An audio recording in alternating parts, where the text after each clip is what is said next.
Welcome to Bayanat, the heartbeat of tech in MENA. We bring you raw stories and sharp insights from the founders, investors, and leaders building the region's startup ecosystem. Today we're diving into a really compelling story, one you shared from Founders Hustle, about Hanan Shaheen. That's right, the co-founder and CEO of Bloomcart.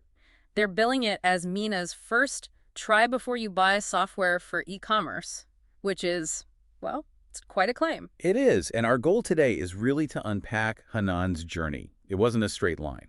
We want to look at the pivots, the hard lessons learned, and the specific problem Bloomcart tackles in the MENA e-commerce scene. Exactly.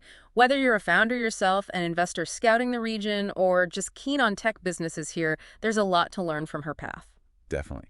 So let's start at the beginning. What really jumps out from the source is this early drive she had. Yeah, it wasn't just about being creative, though she explored that too. She had this, persistent feeling, even as a kid, that things she created should make money. Right? Linking creativity directly to value, to something economically viable. That's quite an early insight. It seems so. And you see her trying different things, architecture, film, back to architecture, creative fields, but maybe not quite hitting that specific mark she was looking for. It sounds like a search.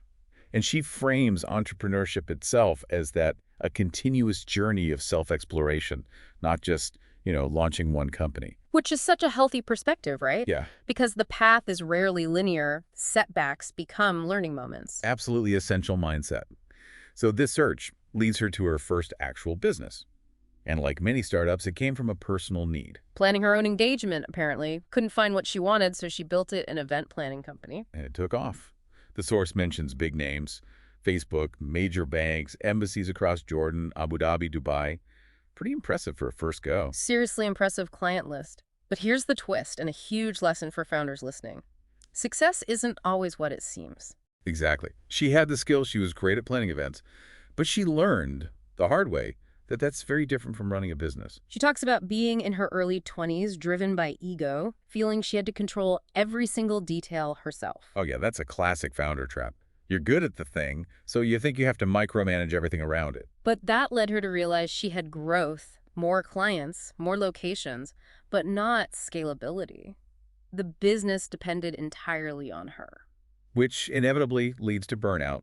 It's not a scalable venture if it can't operate or grow beyond your personal bandwidth. And despite the flashy clients and revenue, she felt it was feeding her ego, but not that deeper sense of purpose she was after. That takes guts to look at something successful on paper and say, this isn't it. Right, and she walked away from it before COVID hit, recognizing it wasn't the right long-term fit or scalable model. So, armed with that crucial lesson, the difference between a skill and a scalable business, she sets out again. Yeah, with much clearer criteria this time. Something she liked, was good at, felt passionate about, and really believed in. No more ego-driven ventures. The timing here is key. The COVID lockdowns. E-commerce is exploding everywhere, including Jordan. And she spots a problem, especially with fashion online you can't try before you buy. So she dips her toe back in, starting an e-commerce resale store. Outlet finds, sold online. Did all the right things, good products, nice photos, ads. But hit a wall. She realized she had no competitive edge against the big guys, like Shane. Competing just on product or marketing alone is incredibly tough for a startup in this region against global players. Just being good at basic e-commerce wasn't enough.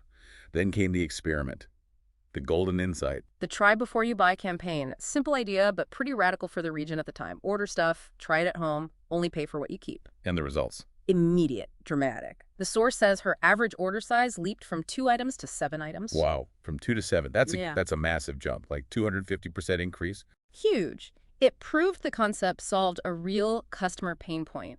They loved it. Okay, so conceptually a gold mine, but then reality hits. Exactly. The reality of the MENA infrastructure, specifically in Jordan at that time, running this TBYB model, an operational nightmare. Walk us through that. What made it so bad? Well, think about it. Cash on delivery is still big, very manual processes, delivery drivers waiting while customers try things on, Yeah. calculating payments on the doorstep, handling returns right then and there. Oof.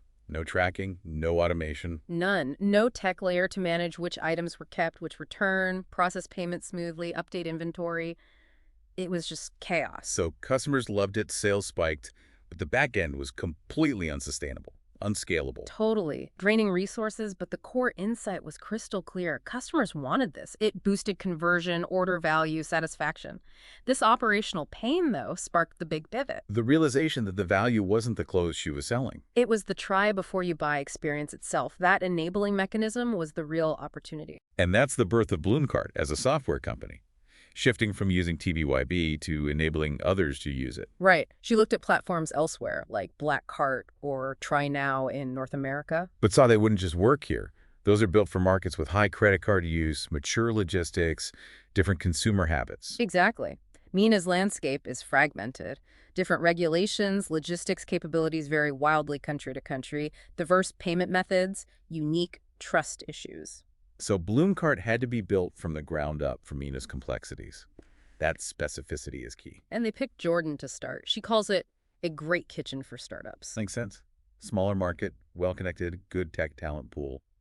Ideal for rapid iteration, validating the model in a real MENA context before trying to scale bigger. A smart first step for founders here. Building the actual software, though, that was a whole new challenge for her coming from product and marketing. A steep learning curve, for sure.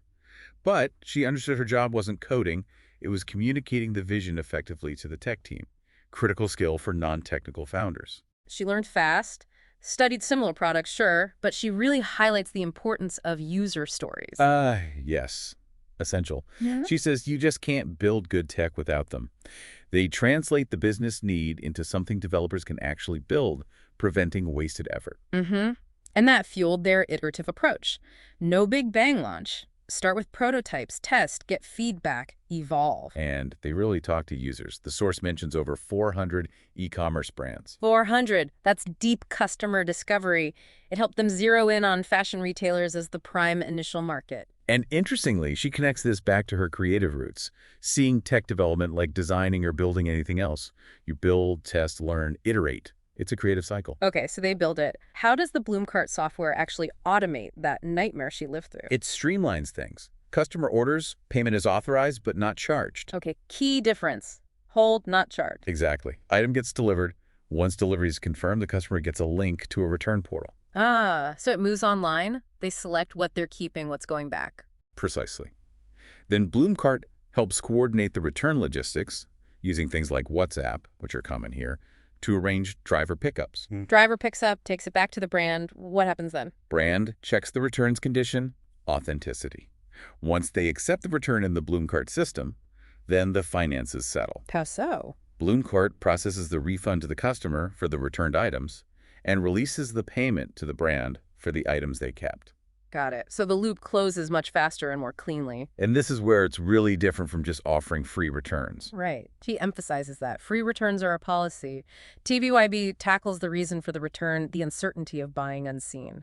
And think about those standard return policies. Yep. Often legally mandated for 12, even 24 days in some MENA countries. For smaller brands, that's brutal. Huge pain point. Messes up cash flow because funds are locked. Inventory is in limbo. Is it sold or coming back? Makes planning impossible. Taxes, reordering, forecasting, all complicated by that long, uncertain return window. So Bloomcart's impact, instead of weeks of uncertainty. They close the loop in just 3 days, according to the source. From customer receiving the goods to the brand getting paid for kept items. 3 days. That is genuinely a game changer for cash flow, especially for SMEs, faster revenue, clearer inventory. Totally transforms returns from a liability into just the faster part of the sales cycle. Okay, so they proved it in Jordan. Next stop, Saudi Arabia. KSA. Massive potential, but different challenges. The key takeaway here is the need for deep market research before going in. You can't just copy-paste from Jordan. Absolutely not. Consumer behavior, pricing expectations, logistics landscape, penetration strategy, it all needs careful study and localization for KSA. Crucial lesson for regional scaling. And this affects their business model, too. It's subscription plus commission on kept items, right? Yes. And interestingly, back in Jordan, they had to build some logistics hire drivers themselves initially, just to prove the model worked when reliable third-party options weren't there. Wow, that's a real commitment. What did they learn from that hands-on phase? Flexibility. Brands could use it for conversion or as a marketing hook. Also, customers valued it enough that brands could sometimes add a small fee for TBYB and people would still use it. Prove the value prop. But that DIY logistics isn't the plan for KSA. No, that doesn't scale. For Saudi, the strategy is partnering with existing logistics providers. Leaner, faster scaling. Makes sense. And pricing is adapting too. Yeah, shifting towards yearly subscriptions for KSA, adjusting commission rates for that market, strategic moves based on local dynamics. Which brings us to funding. They raised a pre-seed round earlier, Correct, that funded the pivot and building the software after the e-commerce store experiment. and the current round they're raising. Explicitly for market expansion, with KSA as the prime target. They've learned what they needed from the more manual Jordan phase. Now it's about building for scale in Saudi. Looking beyond KSA and fashion, where could this go? The potential is there for anything where trying is important. Furniture, maybe. Accessories, perfumes, eyewear. Categories where that touch and feel barrier exists online. So Bloomcart is positioning itself as building, essentially, trust infrastructure for e-commerce in MENA, tackling a core regional issue. It's a great founder story. Finding a problem, experimenting, learning the hard way, pivoting intelligently, and building something truly tailored for the region's unique needs. Those lessons on user stories, market localization, scalable models, pure gold for anyone building here. Absolutely. Which brings us to a final thought for you, the listener, to chew on. Okay, let's hear it. Beyond just cutting returns or boosting order value, how might a widely adopted try-before-you-buy model like Bloomcart's fundamentally change the game for online brands in MENA? Think about power dynamics with customers, or how it impacts customer acquisition strategies, especially given the region's specific infrastructure and trust patterns. Interesting angle. How does it shift the playing field? Lots to consider there. For more stories like this, subscribe to Buy Not's newsletter and stay updated on the latest in MENA's tech and startup ecosystem.